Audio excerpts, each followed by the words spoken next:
The alien crew stood frozen on the bridge of the broken celestial dawn. The screens in front of them showed the humans still running, still moving, still working. Captain Daywan, an experienced pilot from the planet Voras, gripped the side of the console. His orange skin was pale. His breathing was heavy. "It's been 4 days," he said, voice dry. "They have not stopped." "Not even once," whispered Lieutenant Sori, her fingers trembling over the screen. "They sleep in shifts. Small. Groups rest while others keep moving. They run in turns. It's like a machine. Outside, the world was cold and cruel. This planet had no name. Its wind cut through metal. Its sky was dusty and pale. The oxygen level was too low for most species. The soil was cracked and dry. Nothing should survive here, but the humans were not only surviving. They were winning. At first, the aliens believed it was madness.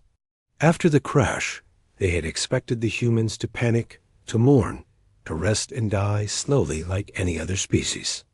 Instead of giving up, the humans began to move. They ran.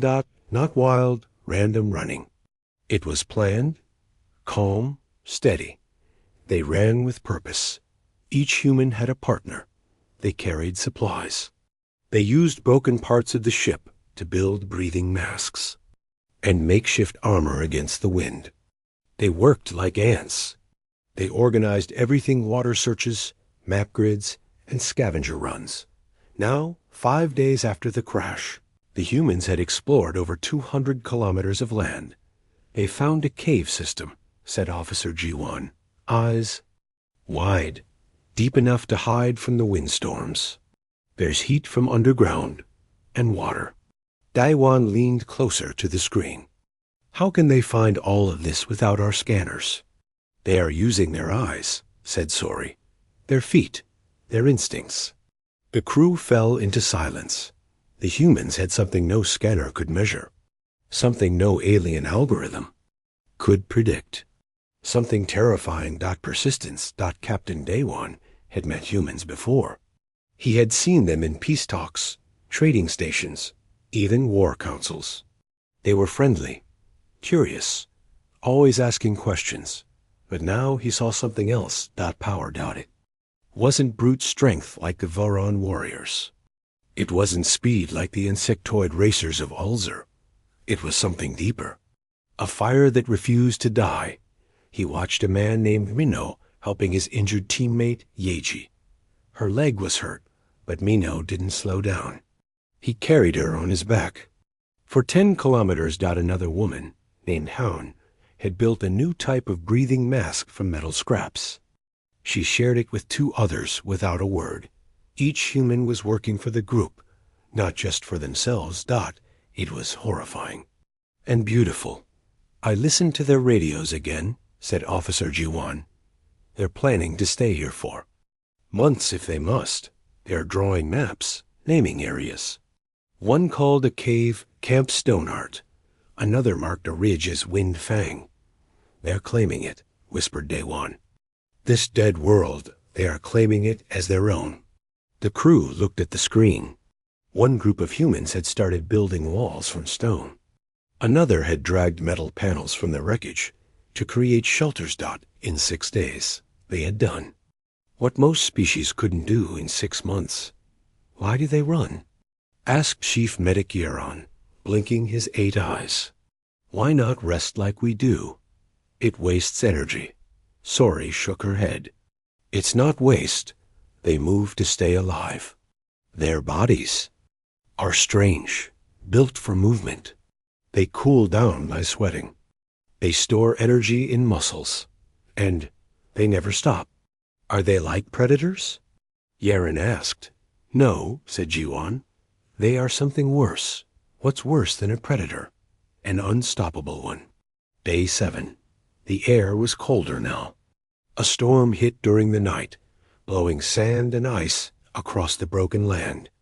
The alien crew stayed hidden in the shattered bridge of the ship, afraid to move.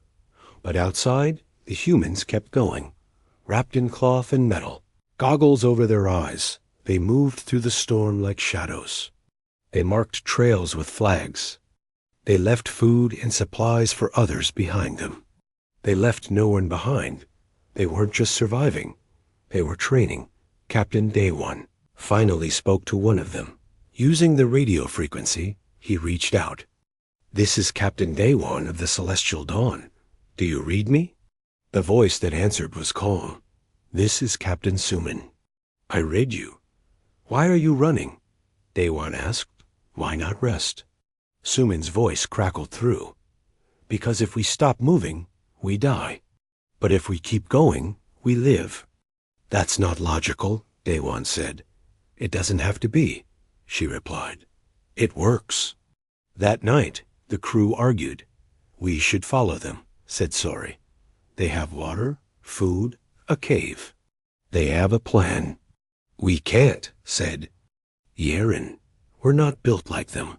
We'll fall behind. We'll die." Captain Day One stood in silence. On the screen, the humans had lit fires outside the cave. They were cooking something. They were laughing. Tired, dirty, and bruised, but alive. They had taken the planet and made it a home. Day 8. The alien crew was starving. Oxygen was dropping. The backup systems were gone. The ship was truly dead. There was only one choice. "Send a signal," Day One said. "Ask the humans for help." They waited. The response came quickly. "This is Captain Suman. We will send a team to guide you." They came at sunrise. 6 humans, faces hidden behind vest masks, eyes glowing with purpose. They brought spare breathing gear. They brought food. They brought hope. Captain Day One stepped forward to greet them. "Why help us?" he asked. A tall man named Taesung smiled beneath his cracked helmet. "Because we don't leave anyone behind." They led the aliens across the plains. Slow, careful steps. The humans adjusted their pace so the aliens could keep up. It took 2 days, but they made it. The cave was warm. The air was easier to breathe.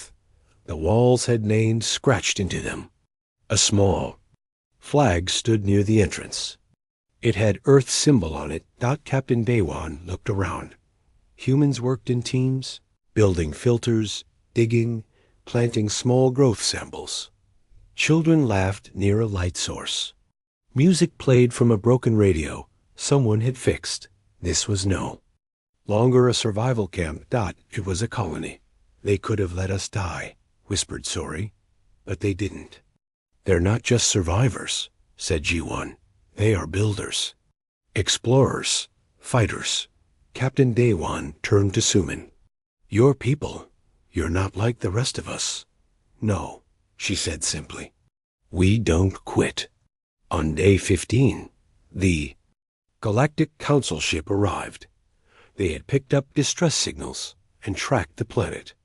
They expected to find ruins and bodies. Instead, they found life. The humans met them at the landing site, strong, organized, ready. They had maps, resources, and data about the planet's potential. One council member stared at them in disbelief. "How did you survive here?" Suman smiled. "We ran." Later that night, as the council made plans to rescue the others, Captain Day One stood by the fire. He watched Ming Ho and Yeji carry water.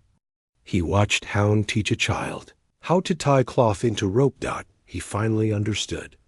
The humans didn't survive because they were the strongest. They survived because they were the most stubborn.